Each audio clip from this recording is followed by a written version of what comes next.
Παππούλη, να μου πεις κάτι για το φύλακα-αγγελό μου?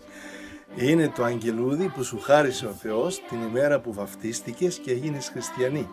Με αγαπά πολύ. Σ' αγαπάει τόσο πολύ που εσύ δεν μπορείς να φανταστείς, πιο πολύ ακόμα και από τη μαμά σου. Λοιπόν, αυτό το αγγελούδι, την ημέρα που εσύ έγινες χριστιανή, είναι πάντα δίπλα σου. Συνέχεια δίπλα σου. Σε σκεπάζει με τις φτερούγες του και συνέχεια σου μιλάει μυστικά μέσα στο νου να κάνεις πάντα το καλό και την αρετή. Όταν εσύ θα είσαι καλό παιδί και θα αγαπάς τον Θεό, πάντα εκείνος θα χαίρεται. Και να ξέρεις κάτι, ότι όταν εσύ θα γονατίζεις και θα προσεύχεσαι, τότε και αυτό θα είναι δίπλα σου. Θα έρχεται δίπλα σου, θα γονατίζει μαζί με σένα και θα προσεύχεστε και οι δύο μαζί στον ουράνιο μας Πατέρα και Θεό. Όταν είσαι καλή και ακούς και τη μαμά σου, τότε θα τον κάνεις να χαίρεται πάρα πολύ τον άγγελό σου. Όταν θα αγαπάς επίσης όλους τους ανθρώπους και όταν θα βλέπεις κάποιον που θα πονάει, κάποιον που θα υποφέρει και εσύ θα του δίνεις βοήθεια, τότε θα το ξετρελαίνεις από τη χαρά. Γι' αυτό λοιπόν εσύ πάντα να έχεις μέσα στην καρδιά σου πολύ αγάπη, πολύ καλοσύνη προς όλους τους ανθρώπους. Ξέρεις μονάχα τι τον πικραίνει? Ξέρεις τι τον πικραίνει? Τον πικραίνει πάρα πολύ όταν εσύ θα ξεχνάς τον Θεό σου. Δεν θα του λες του Θεού πώς τον αγαπάς, θα ξεχνάς να προσεύχεσαι, θα ξεχνάς ότι πρέπει να ακούς τη μαμά σου, θα ξεχνάς ότι πρέπει να έχεις αγάπη προς όλους τους ανθρώπους και τότε πολύ θα τον πικραίνει.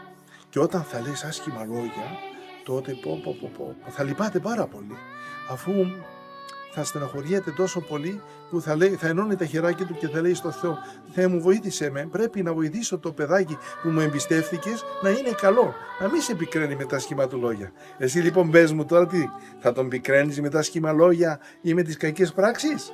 Όχι. Μπράβο. Αλλά τι θα κάνεις πάντα για να τον κάνεις χαρούμενο? Θα προσεύχω. Τι άλλο? Θα τον αγαπάω. Και βέβαια θα τον αγαπάς και πρέπει να του μιλάς, γιατί όταν του μιλάς εκείνος θα είναι πάντα κοντά σου. Λοιπόν, θα σου πω μια ιστορία που μου συνέβη και εμένα όταν ήμουν ακόμα μικρό παιδί, δεν είχα γίνει ακόμα παπάς. Είχα επισκεφθεί κάποτε ένα σπίτι. Ήταν πολύ ευλογημένο αυτό το σπίτι, ήταν ευσεβείς άνθρωποι. Μια μέρα λοιπόν μιλούσα μαζί με το μικρό παιδί της οικογένειας, ήταν ένα κοριτσάκι, Παναγιώτα το λέγανε, και μιλούσαμε για τους Αγίους Αγγέλους. Αυτό λοιπόν ήθελε πάρα πολύ, σαν και εσένα, να μάθει για τους Αγίους Αγγέλους. Και εγώ του έλεγα πόσο μας αγαπάνε, πώς είναι κοντά μας, για το φύλακα άγγελό μας που μας λατρεύει πολύ και τόσο πολύ που ήθελε να μάθει πολλά πράγματα. Του είπα ότι μας αγαπάει ο φύλακας άγγελος μας τόσο πολύ, πιο πολύ ακόμα και από τη μαμά μας. Πώς η μαμά μας αγαπάει και μας προστατεύει και μας αγκαλιάζει, το ίδιο κάνει και εκείνο. Μας αγκαλιάζει και τρυφερά με στοργεί πάρα πολύ, προφυλάει την ψυχή μας από κάθε τι κακό. Και το βράδυ, όταν πάμε να κοιμηθούμε, έρχεται εκείνο, μας σταυρώνει, μας δίνει ένα φυλάκι στο μέτωπο και μετά μένει εκεί να προσεύχεται μέχρι το πρωί που εσύ θα ξυπνήσεις. Πράγματι λοιπόν, τα είπα αυτά σε αυτό το παιδάκι και μετά από μια εβδομάδα περίπου που ξαναεπισκέφτηκα το σπίτι αυτό, πήγα να συζητήσουμε μαζί για ένα άλλο θέμα που τον απασχολούσε. Όμως έκπληκτος, τι μου είπε? Το ξέρεις ότι εγώ εκείνο το βράδυ που μου μιλήσει για τους αγγέλους είδα το φύλακα άγγελό μου? Στην αρχή νόμιζα ότι μήπως ήταν τίποτα ψέμα.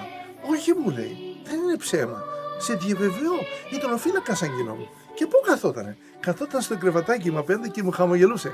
Σου έλεγε τίποτα? Όχι, αλλά με κοιτούσε τόσο γλυκά, σαν τη μαμά μου. Ένιωθα τόση αγάπη και χαρά να μου δίνει, που έμεινα εκεί να τον κοιτάω και του έλεγα από μέσα μου: Σ' αγαπώ, γλυκέ μου άγγελε, σ' αγαπώ, φύλακα μου άγγελε, σ' αγαπώ. Συνέχεια αυτό. Και μετά αποκοιμήθηκα.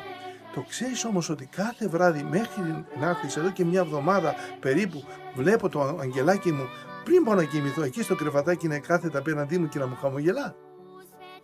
Του λέω αυτό μην το πεις σε κανένα, εφόσον μου το είπες σε μένα, για να μείνει να το βλέπεις. Όμως από τη χαρά του το παιδάκι αυτό πήγε και το είπε στη μαμά του. Μαμά μου, είδα το φύλακα άγγελό μου και μου χαμογελούσε. μετά δεν ξαναπαρουσιάστηκε. Βλέπεις ότι ο Θεός όταν μας αποκαλύπτει κάτι, κυρίως όταν αποκαλύπτει κάτι στα παιδάκια, θέλει να το κρύβουνε. Γιατί είναι κάτι πολύ ανάμεσα στο Θεό και στο παιδάκι. Και όταν το μάθουν άλλοι, τότε σταματάει να βλέπουν τα παιδάκια αυτά τα όμορφα οράματα. Βέβαια, δεν σημαίνει ότι φεύγει ο άγγελός μας. Όχι, ο άγγελος της ήταν πάντα εκεί και την κοιτούσε γλυκά και την αγκάλιαζε τρυφερά και την βοηθούσε στο οτιδήποτε. Έτσι λοιπόν και εσύ, θέλω μικρό μου παιδάκι να τον αγαπάς το φύλακα άγγελό σου.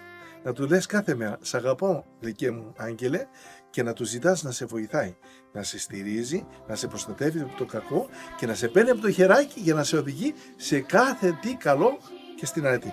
Και όταν αυτό ο φύλακας άγγελός μας, μικρό μου παιδάκι, όταν μια μέρα πια μεγαλώσουμε και γίνουμε μεγάλοι και γεράσουμε και έρθει η ώρα να πάει η ψυχή μας κοντά στο Θεό, τι κάνει? Έρχεται γλυκά, παίρνει την ψυχή μας και την ανεβάζει στο θρόνο του Θεού και λέει στον ωραίο μας πατέρα, πατέρα μου, αυτή είναι η ψυχούλα που μου εμπιστεύτηκες και τώρα σου τη φέρω στην αγκαλιά σου. Και ο Θεός τι κάνει τότε? Παίρνει την ψυχούλα μας και τη βάζει ακόμα πιο βαθιά μέσα στην καρδιά του. Αυτό είναι το αγγελάκι μας και ο ρόλος του.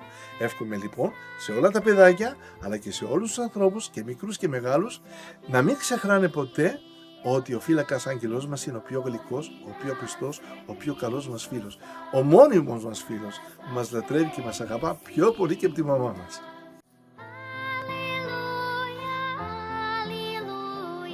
Господи,